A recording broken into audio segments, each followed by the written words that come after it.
So maayo kaayo ang ato ang kuan karon, pagbulay-bulay. Hinauton ta ang ato ang ginastorya, ato ang ikinabuhian ang unsay atong na ato ang we've been reminded kay kabalo ta nga ina na gid ang fruits sa Holy Spirit mo nang matag karon ug niya pangayon ginanato sa atong Ginoo para makita sa atong binuhatan sa atong inadlaw-adlaw nga pag kinabuhi makita na sa atong palibot sa atong sikatao. Thank you so much for that. Ug karon gi-welcome na magid ang bag-o lang nangabot. So salamat kay Ma'am Mayor ug ato nagyong paminawan ang ato before ta maminaw sa atong speaker karon, maminaw sa ata sa mensahe pinaagi sa awit. Walay lain kung dili si Brother Ted Lumpayaw ang papa ni Dodong Ernesto. Brad Ted, imuha nang higayon. Wala. Mayong buntag, mayong udto, mayong hapon, asam ta karon nga mati. Akong bagkantahon, Bagyo Gunos.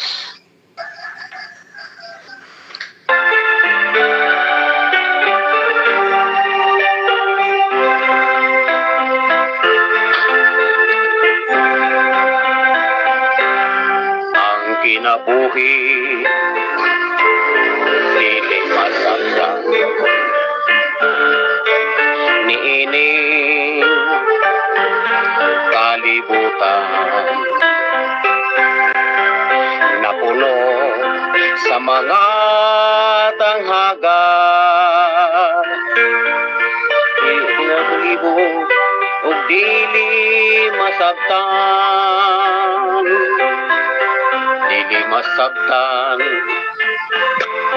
ang hinungdan anong may dagko nga suliran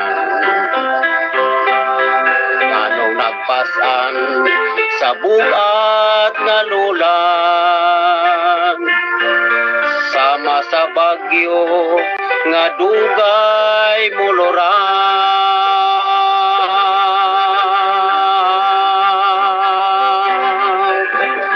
bagyo og unos ato nagiantos ang pagtuota ulayon maniya pinaagi sa bagyo og unos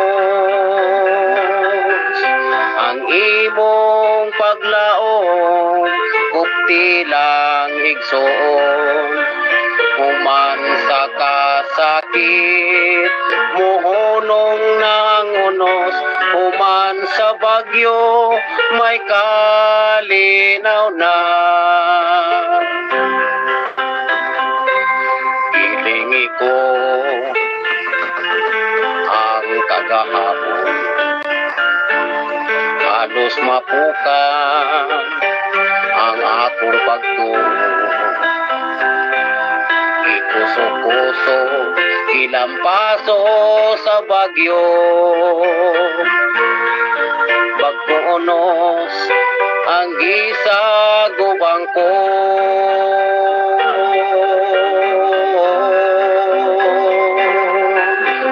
bagyo og unos atong agiantos ang pagtuota ulayon maniya pinaagi sa bagyo o unos ang imong paglaom ug tilang igsoon human sa kasakit muhunong ng unos human sa bagyo may kalinaw na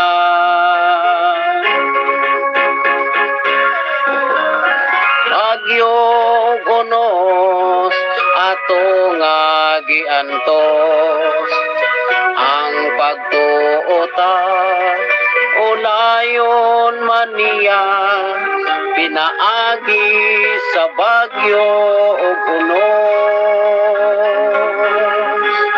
ang imong paglaom ug tilang igsoon human sa kasakit, mohonong nangunos, human sa bagyo, may kalinaw na.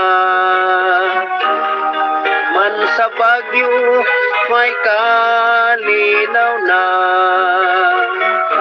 Human sa bagyo, may kalinaw na.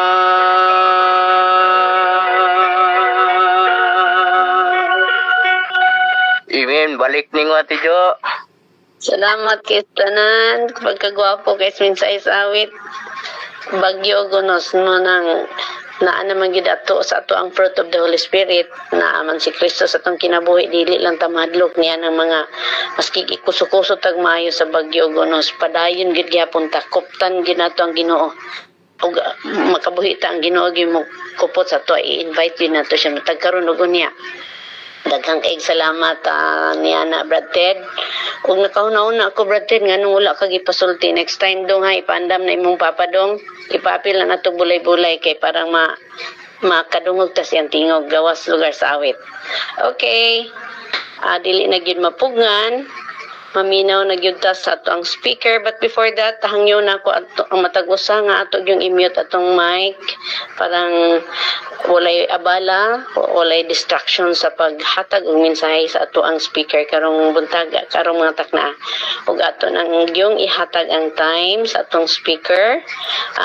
Sister Jenny, imuhan ang time.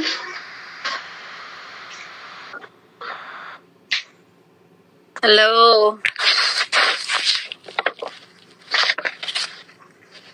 Oh. Layo man. Okay.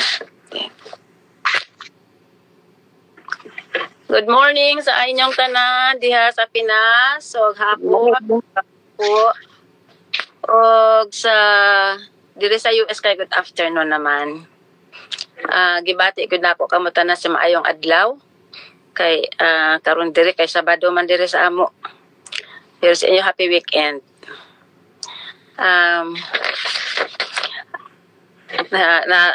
Lipay ako kay naaman tagihapon kaupod pa tagihapon sa ato nga joint worship morning, and I cannot join you with you in the evening. Sometimes I am on during evening, but it is only for very important or something like very important po sa ako ng atong worship sa gabi, pero kay I cannot stay that long.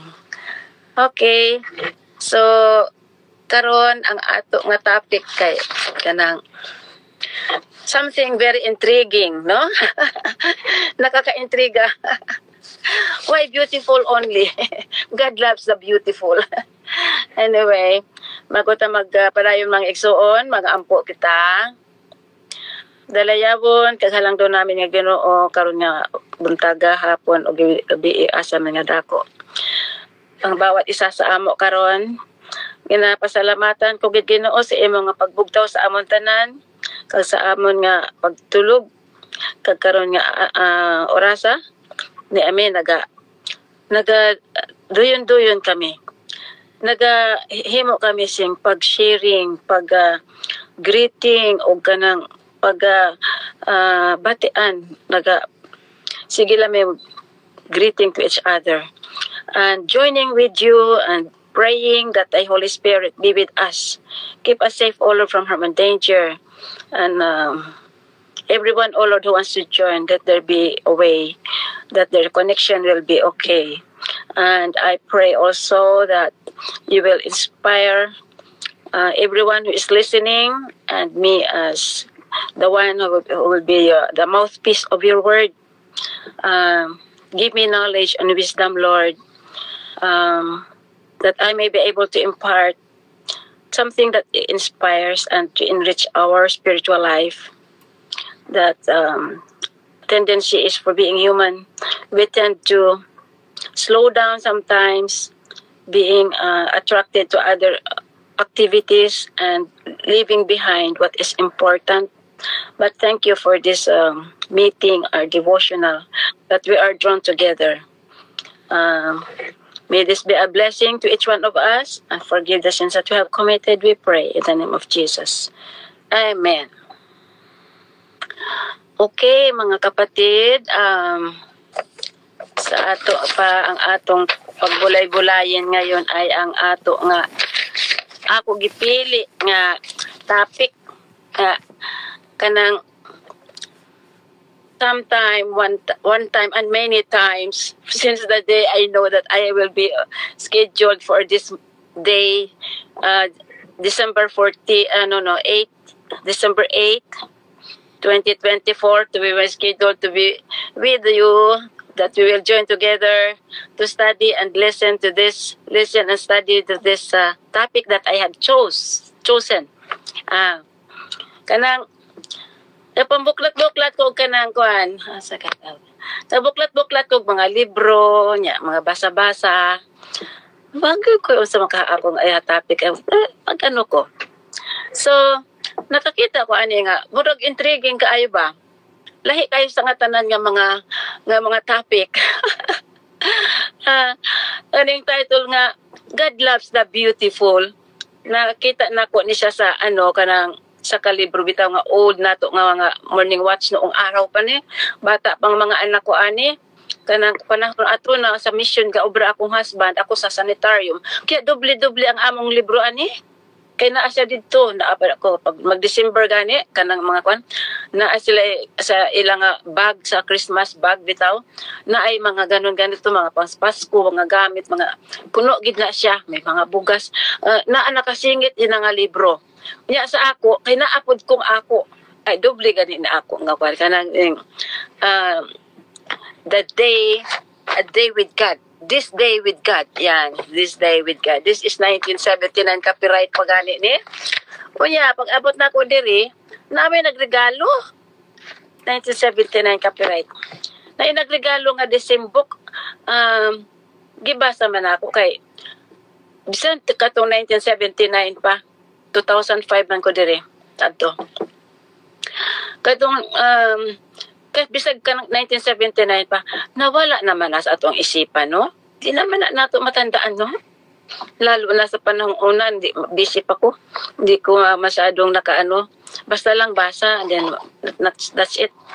Sa gani, kakaon kami sa table, breakfast. Dito gi-join, implement ko ang worship. One time we have that. Several times. Kaya wala na may panahon. Sige lang maglakaw pa ito sa Anyway, This Day with God kaning. There is title here, God Loves the Beautiful. Sabi ko, this is intriguing. Sabi ko nga pero something kept in my mind na how fair God is, no? To love only the beautiful. Ayun ko, how about me? And siguro maraming masabi nga, how about me? Maybe I don't think I am beautiful in the sight of God. Maybe for me, for some others. But maybe I don't know if I'm beautiful or what. So anyway, mga kapatid, don't stop on that title. Don't stop. Atong himuon, continue reading. Continue the reading. But the title itself is very ang tawag yan? Nakakatamad na, no? Nakakatamad or di ba appealing o parang hindi fair. Yan. But then continue reading. Yan. Don't stop on the title. And try to read, reread, understand, analyze, and learn. And relearn. Oh, kanami po. Sabi nga niya, we have to reread, understand, and then to understand, analyze, and learn, and relearn. Ay, nako. And then, ayan ang ginawa ko, no? And then, I proceeded to the verse. Oh, there it is. I found that what I was thinking, kung anong naisip ko, ay hindi pala yun. Oh? So, ang ibig sabihin nito, ang ating iniisip ay physical or outward appearance, and then ang isip natin ay I looked into the verses, no? akala nato kanang outwardly lang ini nga ginahambal nga beautiful. So I look into the verses. The verse. Kanang kaning verse bitaw kay giingon man to ni Sister Salnard nga 1 Corinthians 14 and dash 40. I said gi-correct na ako sister no kay kanang lahi ba na ang meaning kanang duha ka tuldok bago isa ka number. Chapter, tuldok, nya verse ang kasunod ana. Kung naay verse nga 40 and then dash 45, so 40 to 45. Yan. So, I correct na ako si Sister Sandra. Pero anyway, it's only 14 and verse 40. Ka-short lang ni siya. Pero, umpawan ang akong mga, ang akong isip, yung sa diri nga, let all things be done decently and in order. Oh, sabi ko, ano to? Done decently and in order. So ako gibasa ang kanang previous mga verses bitaw no nga anang giingon diri nga dito sa sa topic nga ini nga it is about good order in worship. It is good order in worship. So even in worship there should be beauty and there should be order. Diba? Sa kay kung there is order, solemn kaayo yan. Tsaka kung organized, there is order. And then, we will see that there is beauty. And the people will appreciate, and especially God Himself, in the worship for His name, will appreciate the beauty. Yun. So, ganun nga, when I look into the verses, and the beautiful, what is beautiful to God, no? Tapos sa mga awitin natin, may mga nag-compose na mga inaawit na para bang it reflects more similar to the goodness, to the holiness of God. And so with the worshiper, there should be goodness, there should be holiness to each other. Yan. So, mga disorders na yan, yung mga, alam mo, mga bagay-bagay, mga disorders sa atong iglesia sa church. Kana habang ka-service, daghan ka storytelling, and looking around, at saka kanang mga marites, yan, yan ang mga disorders natin, no? So, let the Holy Spirit move into our mindset, mga kapatid. Let the Holy Spirit move into our mindset to when we come to worship the Lord, when we are in the house of God, no? Kasi it is about the order in worship. Kag ang ato nga mga elders, ang ato mga officers at church, gihimo gid na siya. Sa ato nga may naatay mga ginasunod nga mga pattern or mga quorum sa atong gikan sa atong GC nga ginasunod gid nato. Maliban lang kung naatay mga special nga feature or that we want to reach out the congregation, ang mga katawhanan nga magpadagdag hapon sang sigla o kanang inspiration sa ila, no? So kanang sa atong mindset iset gid nato ang goodness and holiness with all the andyan na lahat yan ang fruit of the spirit nga ginasabi natin kanina sa ato nga sharing, no? So bata pa ko, di pa ko Adventist. Akong teacher, kitagaan kong poem nga kanang Christmas bitaw to. Kanang all bright and beautiful. Wala ko'y hanaw oy mga igsuon nga ako man ni ma encounter sa akong pagdako sa atong pagtigulang na itay awitin dirang all things bright and beautiful. O kanang poem na ina, memorize ko gid na. Kay gindiklem-diklem ko man to dito sa sa grade 4 na ako nga Christmas program. So kani akong inahan kay bisan dili man sa edukada kayo kay mga grade 2 grade 1 lang man so una sila. Kay balugin na sa and creatures.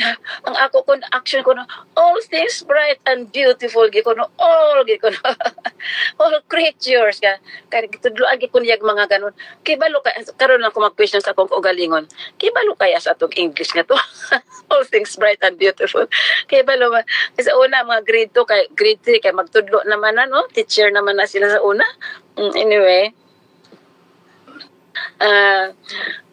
kunya ni Andy ka na karon nga na-appreciate na ko ang iyang ibig sabihin kanang all things bright and beautiful, all creatures great and small, all things wise and wonderful, the Lord God made them. So imagine mga kapatid no, beautiful.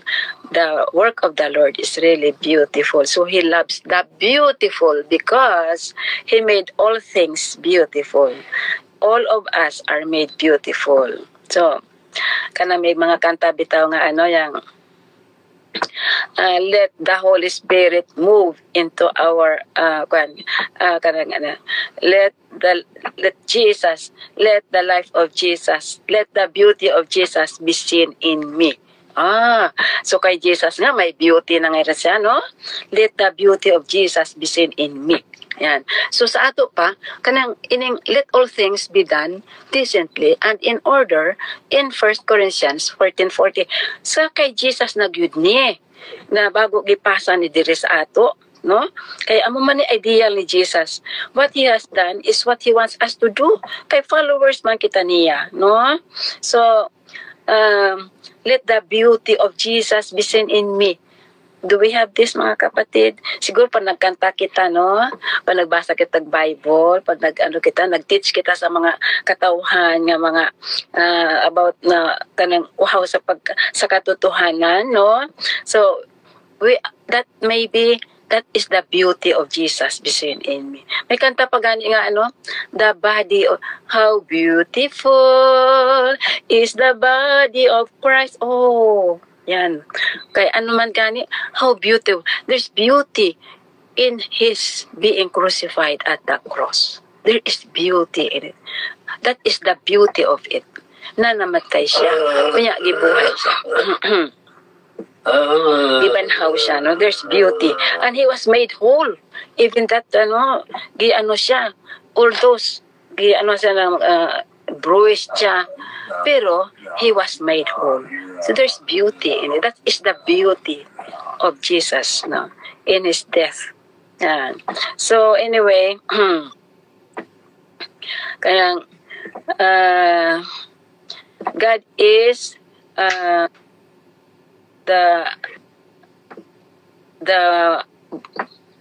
God lives and He is the source of life and He is forever the beauty image for each one of us, no?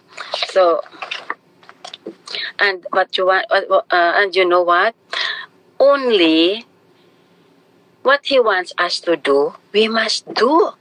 Kay gipakita man niya ang how to do. So we have to do what He wants us to do. Sa ato pa, worship the Lord in the beauty of His holiness. In the beauty of holiness. Bow down before Him. Yan. That is the humbleness. Bow down before Him. Yeah, maganda no ang ano nila, no? So love and carefulness and prayerfulness, guiding in step best for thee be. Yan. So ganyan mga kapatid ang ato nga tandaan nga God loves the beautiful, especially the beauty that He sets by Himself for us to see. And so He wants something beautiful in us also mga kapatid. So human na tayo sa iya nga pag how beautiful it is to worship the Lord, and there should be beauty and order and decency or kanang pagkaayuhan sa pag-worship sa iya, no? Kanang ato ako gani gamiton kanina nga kanang ginamention sa mga previous verses kung ano ang mga not beautiful in the worship of the Lord. Oh, sumuto giingon niya dire ang the good order and worship. Mga babae ko no, ang ilang mga tang. Ayan.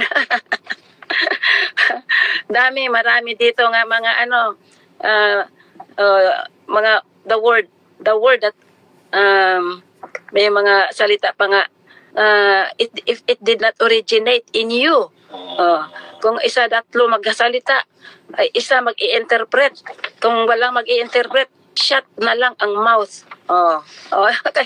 Kay lisod man, mga kapatid, no? Mauna akit sa atong church nga, hindi beautiful. But God said, let all things be done decently and in order. So anyway, that is in the worship in that church. How about in the house, mga kapatid? Do we worship also? Is God in church and God in church, in the home when we worship morning and afternoon, the same God or different God? This is the same God. So, atong sa pinakaulihin niya nga verse, let all things be done decently and in order. What do you say? What do you think, mga kapatid? Is this applicable in our home life, in our home situation, in our worship, and even in our home atmosphere? Yan, no? Sabi ko, no? God is not glorified by those whom He has called out. Tinawagan kita out of the darkness into His marvelous light. Yan. Tinawagan kita. But God, kita mga tinawagan, ayaw ng Panginoon na tayo ay magiging untidy, magiging careless, magiging slovenly. Ay, mga kapatid, kailangan kung nagali kita, mga tinawagan kita, dapat kita maging malinis. Hindi untidy in our personal and in our mga ating kagalawan sa ating tahanan, kahit sa labas ng tahanan. Careless, walay pag-iingat. Doesn't matter. May careless in our words, careless in our things, careless in, and then slovenly. We want to copy the heavenly pattern, mga kapatid, as far as order and neatness are concerned. And if heaven is desirable and attractive, I want that my premises, ang atong paligid, shall be attracted in simplicity and order. And we all need to consider that thoroughness, hindi haphazard, no? Thoroughness, neatness, and order should prevail among those who love and fear God. For in this, we are recommending our faith. Mga kapatid, crusade kita. Paano naman kung nasilip kita sa atong mga tao nga na atong imisyonan nga mas malinis pang ilang nga mga paligid kaysa ato, no? So, kisa ginagamit kita sa kaaway, kuminsan ginagamit kita nga busy here and there, lahat na lang, and then we neglect our home life. Yan, mga kapatid, no? So anyway, kaya ano kung importante dito, we are recommending our faith. Yan. Ang ato nga tinuuhan nga ini, ang atong Diyos atong gina-recommend. Kay ang Diyos ay huwaran nga organized siya kaayo. Tanan-tanan nga mga gi-create kay mga beautiful man tanan. Yan. So, and then because we are recommending our faith, are we making our impression upon the beholders? Ano ba kita? Nagatuga ba kita sing impression nga kita maayo? So one time I was canvassing, nakaakyat ako sa bahay ng asawa ng pastor and Mrs. David. May anak pa to sila, isa ko ba? Nya, pagsaka na ako mga kapatid sa iyang tahanan. kalamig kaayo ang sweet smelling na bake bitaw og kanang limpyo kaayo. Ay sabi ko idealize gid nako simula noon kay ideal gid nako gi-idealize gid nako ang kanyang kanang atmosphere.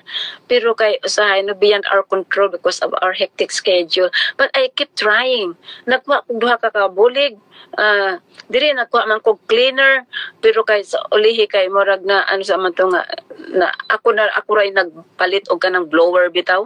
Oo, pero kay nag busy ako kaayo ning akong husband, di na nako may wanan masyado ya ang akong garden wa nagyud na ako last year kadaghan pa tong prutas karon intawon kaning year nga gamay ra kaayo kay ba nako masikaso. But then you know this title, God Loves the Beautiful, and I have learned and relearned. I am awakened na kailangan gud nako to balik nako to sa lami nga mga kwan na pag-asikaso sa ining palibot diri. Kaya aning akong title mga igsoon, di lang ni para sa ako, sa inyo, di lang para ni sa inyo, para sa ako na akong mga anak o kanang sa tanan kung kinsay maka pick up ani. So mo pa nila nga we are making impression upon the beholder, you know? Magbisita ka sa tahanan og kanang atong mga kapatiran, no? Dito pa lang sa gawas, sa gate pa lang, ay palunag ka, oh, naagi ka, ay kalami na. Sulod pag yun, ay kalami yan. Ang heaven, mga kapatid, mauna ang little heaven. Kaya ang heaven, today, God showed us na beautiful. The next day, more beautiful, all in all. The next day, pagid, ay, naku, mas beautiful pagid. The next day and the next day. What was beautiful yesterday is even more beautiful the next day. The next day and the next day. All the days, all beautiful. Mauna ang kwan. Why? That is why God loves the beautiful, because it is a preparation for our life in heaven, because heaven is beautiful. How beautiful, di ba no? Is the how beautiful heaven must be. Yan.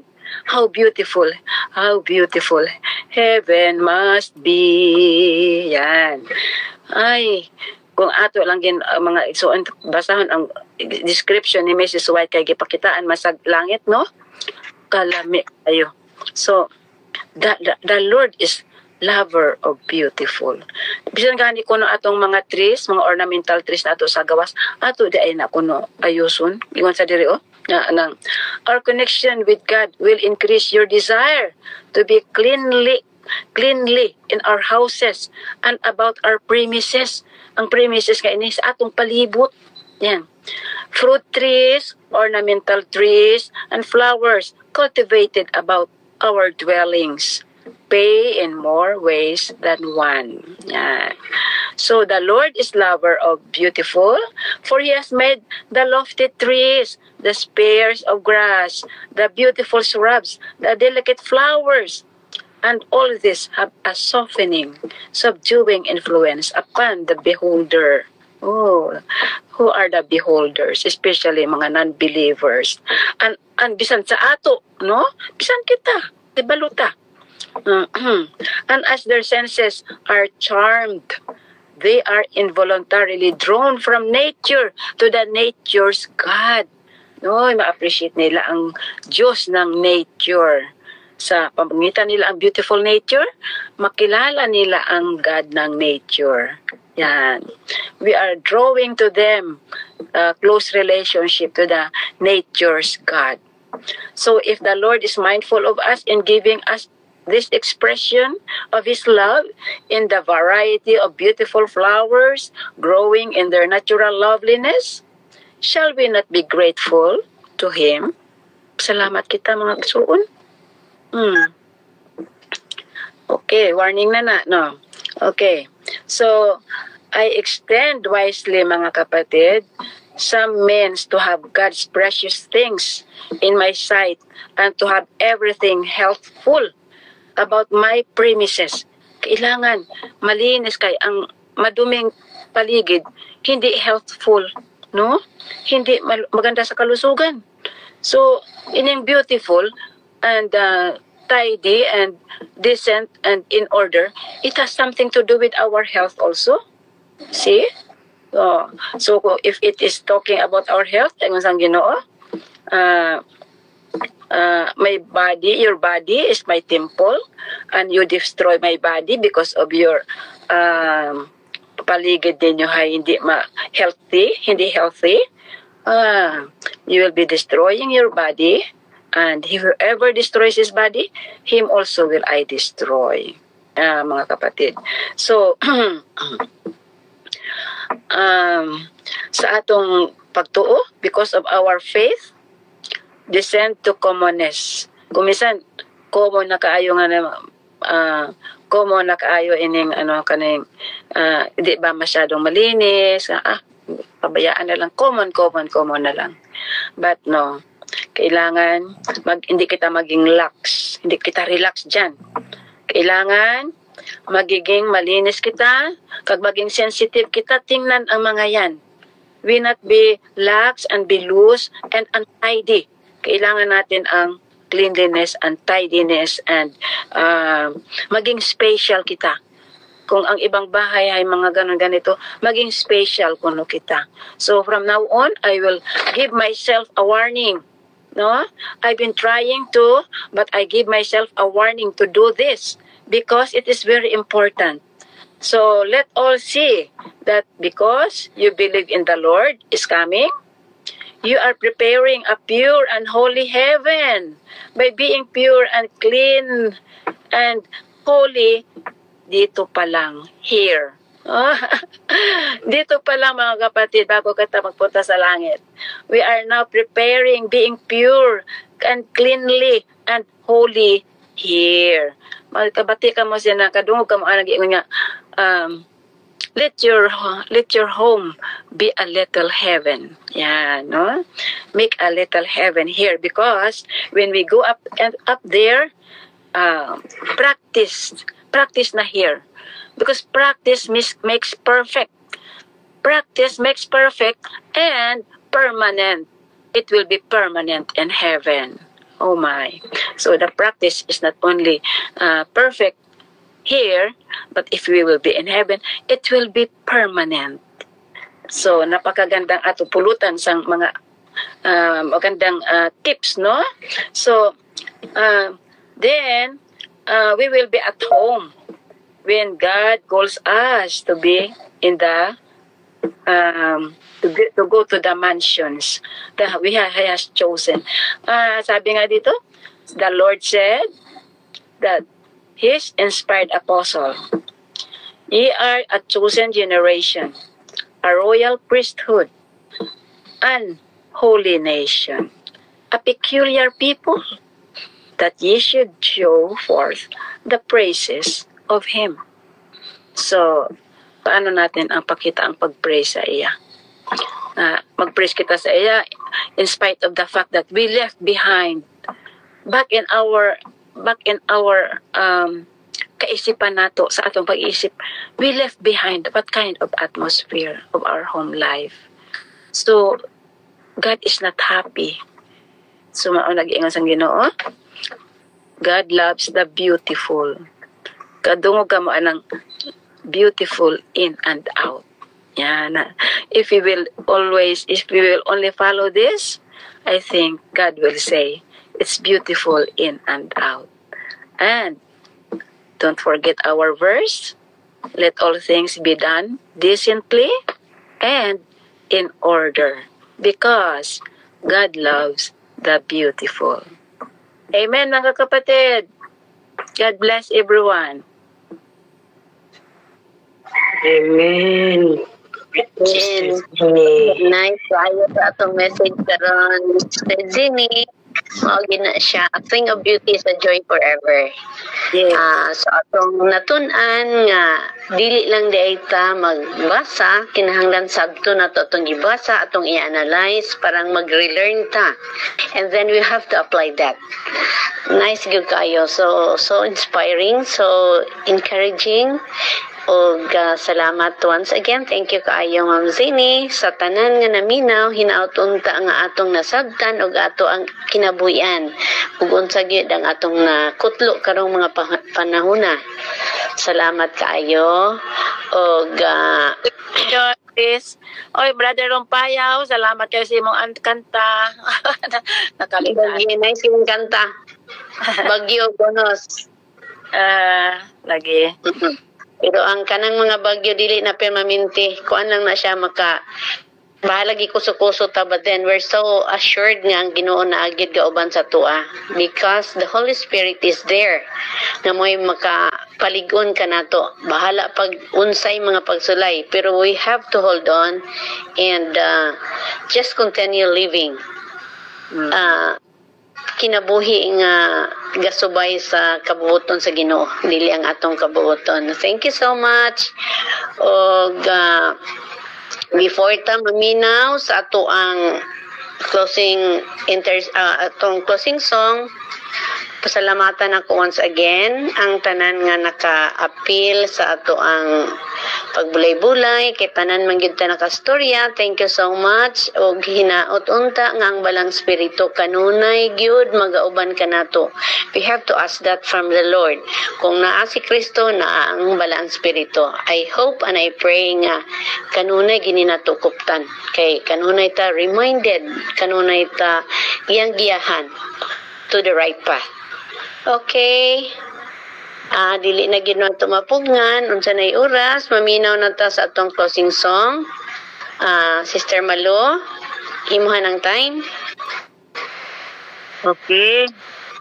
Akong kantahon. Sa alawit ko lang. Ikaplagan ko ang abyan. Okay.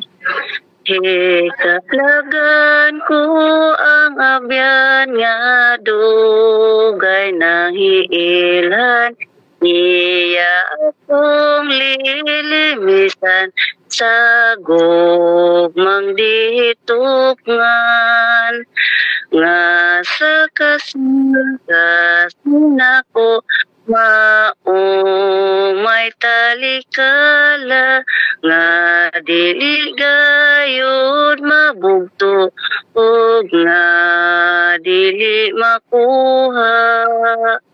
Ikaplagan ko ang abyan, walay ingon kaniya, kay ginasantos man niya, kapait nga way sama.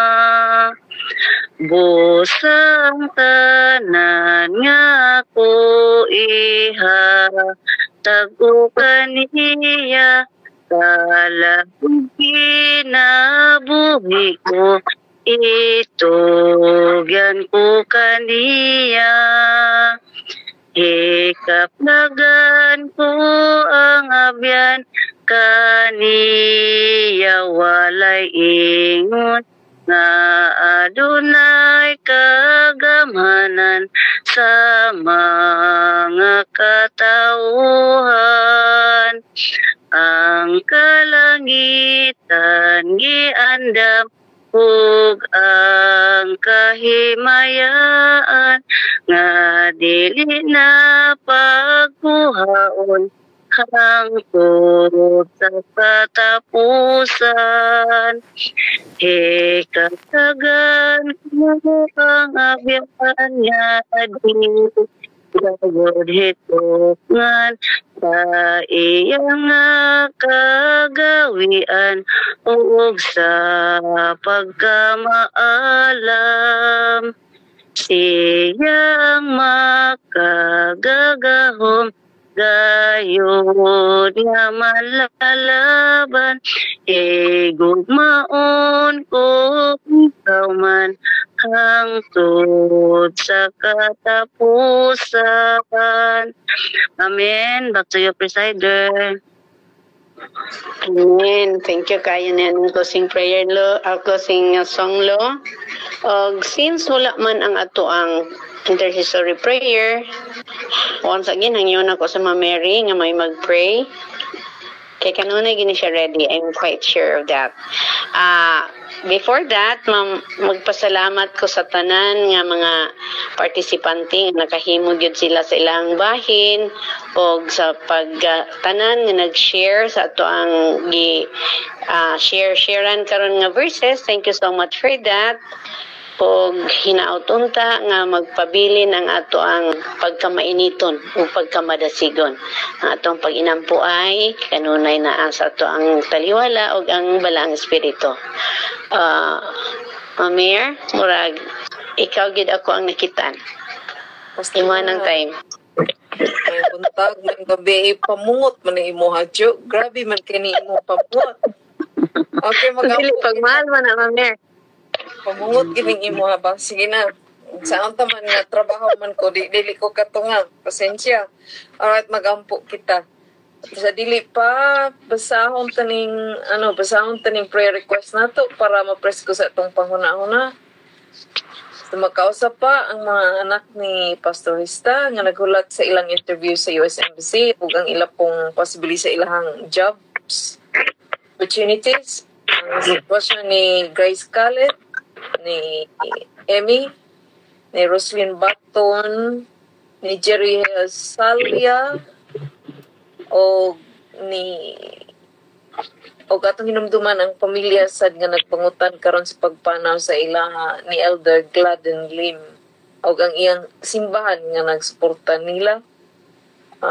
Si Raylene Asibo nga naapoy kabilinggan sa naapoy cancer, si Saling Rosalita sa ilang donor sa benefactor sa pagtukod sa ilang simbahan.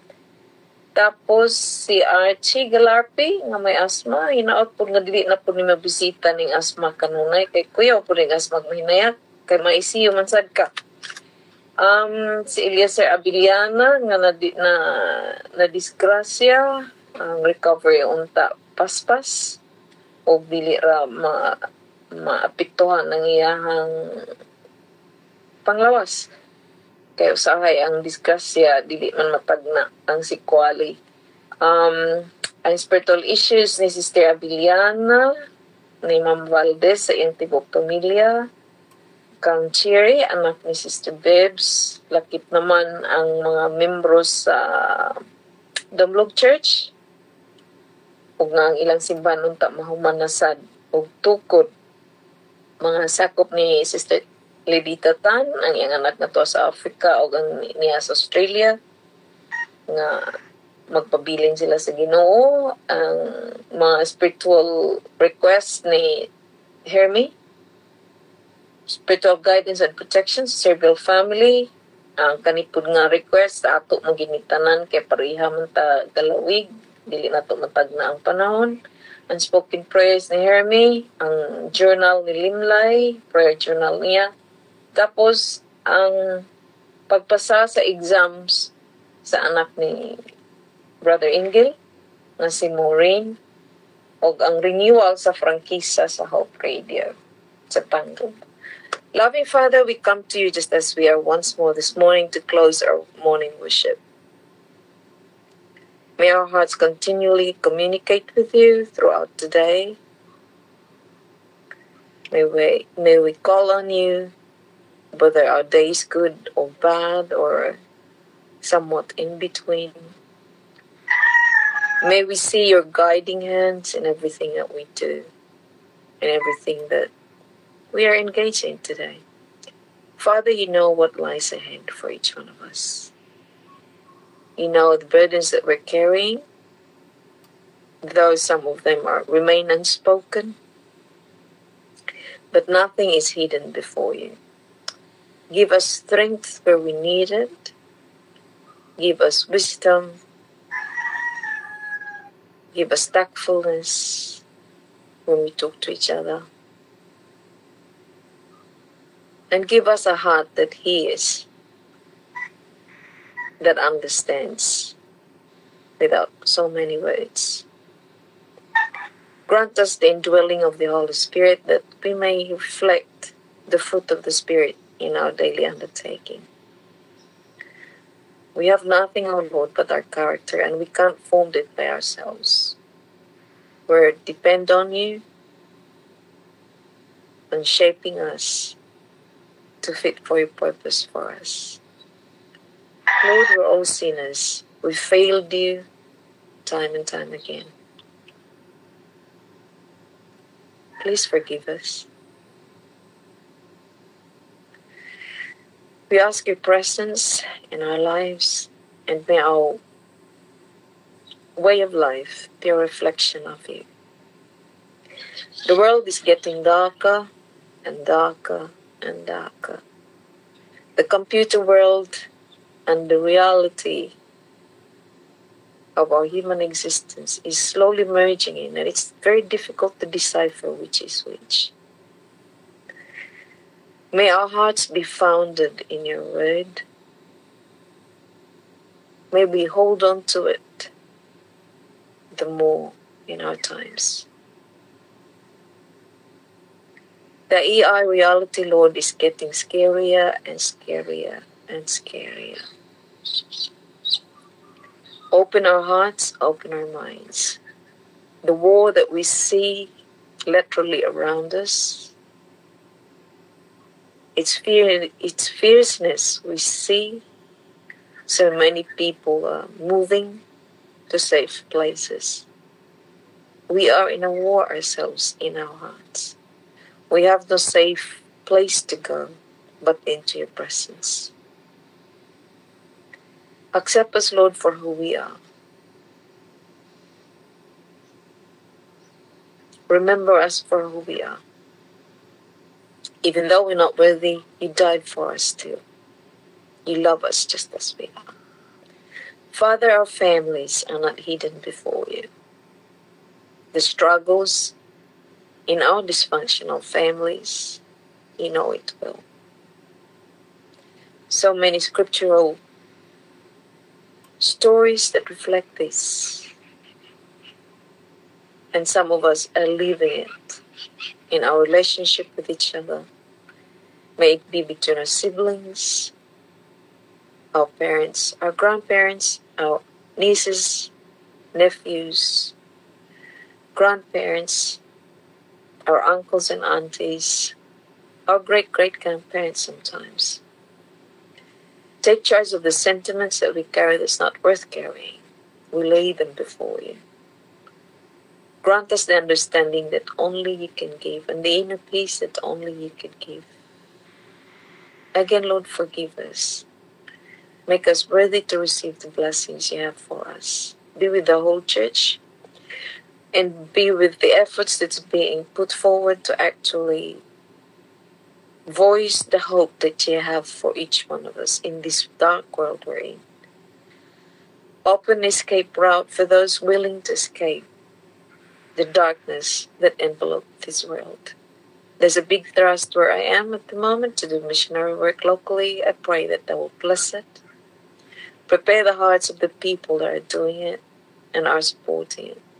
And Lord, meet all these activities for your glory, not for those that are involved in it. In the same fashion, I pray for this platform that whatever work we want to pursue, whatever help we can afford to each other, the prayers we make for each other, may you continue to work in our hearts. May you continue to bless this group, and may you continue to work in our hearts that we will understand, tolerate each other's weaknesses, and mold us to fit your plan for us, to fit the picture you have for each one of us. You are our only hope, Lord, no one else. We pray for the Holy Spirit to be present in each of our lives, to direct our ways, that we will honor you in everything that we do, in everything that we say. May we feel your presence today, each and every day of our lives. Forgive us, O Lord, for all this we trust. In Jesus' loving name. Amen. Good morning, everybody. Good evening. Amen. Amen. Yes, thank you, Mama Mary. I love you. Salamat kayo sa tanan. Salamat, Mang Sing, sa music. Salamat, Miss Mary, sa inyo. Thank you. Salamat sa naibahin. Bye-bye. Thank you. Sabat, Pastor. Thank you. Salamat. Sabat, Brother. Love you. Okay, bye-bye. Tatanan. God bless. God bless. Everybody, thank you. Salamat. Sister Elena, hello, bye-bye. Sister Jane. Salamat, Sister Jo, sa inyong pagkisad. Thank you. Giway sa palitan. Salamat, Sister Lina. Pilidet.